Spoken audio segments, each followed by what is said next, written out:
नमस्कार दोस्तों, डीएनए यानी दीपक न्यूज़ एनालिसिस में आपका स्वागत है। आपने गर्मियों में लोगों को कोल्ड ड्रिंक पीते देखा होगा, सर्दियों में लोगों को चाय पीते देखा होगा, मगर आज हम इन सब से हटकर हर मौसम में प्राचीन काल से ही मदिरा पान करके परम सुख प्राप्त करने वाले सभ्य श्राव्य समाज का आसान और सरल भाषा में विश्लेषण करेंगे।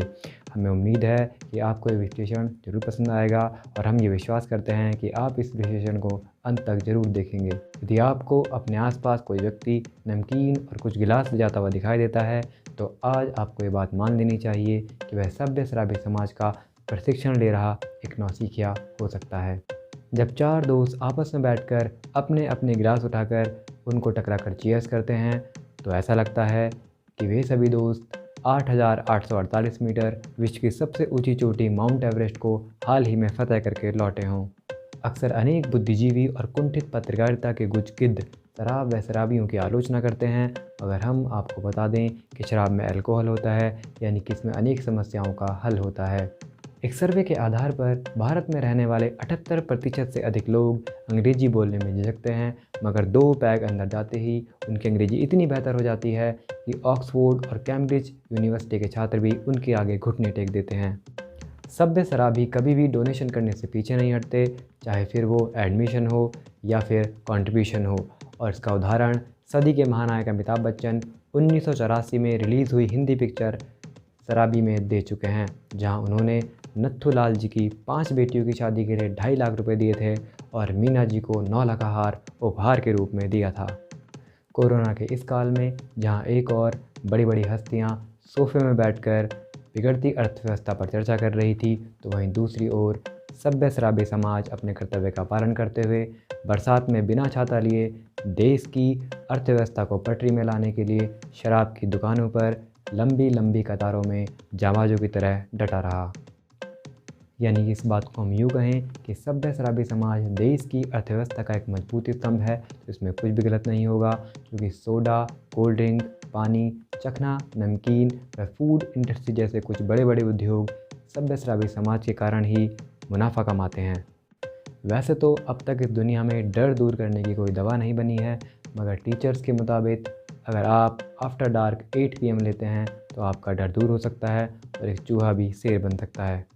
जहां आम इंसान आलू प्याज के दाम बढ़ जाने पर हाहाकार मचा देता है, तो वहीं सभ्य शराबी समाज शराब के दाम बढ़ने पर कोई भी धरना प्रदर्शन नहीं करता,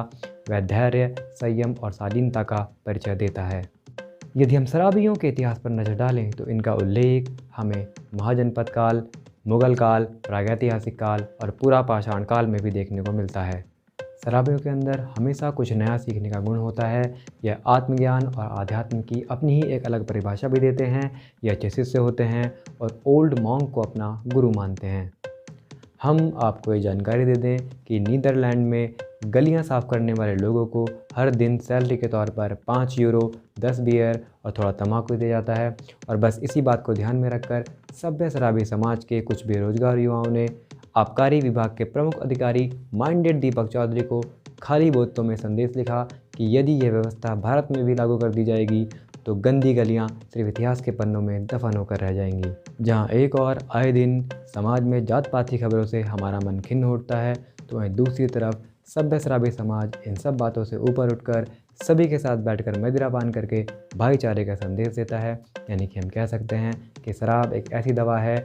जो जात पात को ख़त्म करती है। और इस पर भारत के महान कवि हरिवंश राय बच्चन जी लिखते हैं, दोनों रहते एक न जब तक मंदिर मस्जिद में जाते, बैर बढ़ाते मंदिर मस्जिद मेल कराती मधुशाला। हमारी टीम के प्रमुख प्रवक्ता शक्ति श्याम श्रीवास्तव जी के विदेश दौरे में जाने के कारण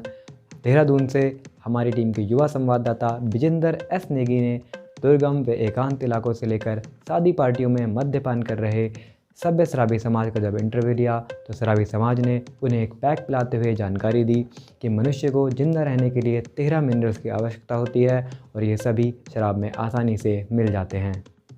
यदि आपकी आंखें नीली हैं तो आपको ये खबर सुननी चाहिए। बकार्डी लिमन ऑर्गेनाइजेशन ने अपनी वार्षिक पत्रिका 2 पैग जिंदगी के में जिक्र किया है कि नीली आंखों वाले व्यक्ति अधिक नशा सह सकते हैं। और एक लेख में यह भी बताया गया कि उत्तर प्रदेश व उत्तराखंड की सीमा से लगे अंतिम क्षेत्र कालागढ़ के गांव गंगा पार की प्रसिद्ध कच्ची का सेवन सम्राट बल्ली के समय से ही किया जा रहा है।